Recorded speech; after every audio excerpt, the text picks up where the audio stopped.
حضرت سے د ذہانت بارکی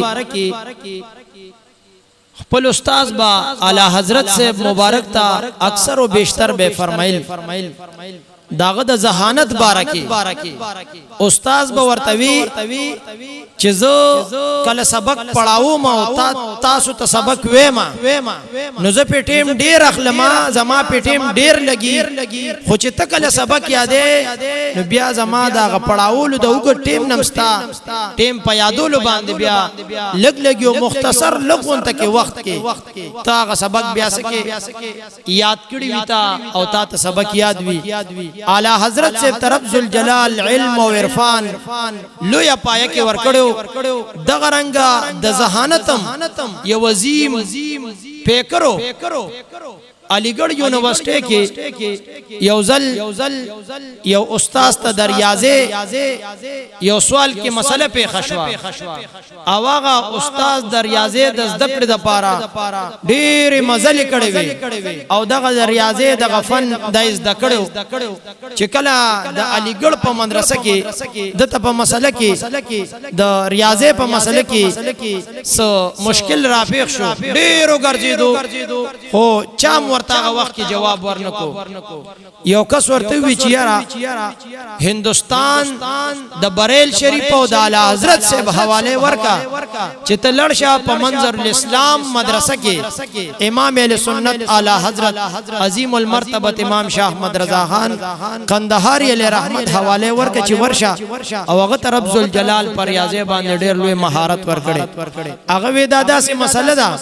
چې ما څومره وخت د دې ریاضه د زدکړه د پاره تیر کړی دی چې زین شم حل کول نه د مدرسې یو استاد به سهال کی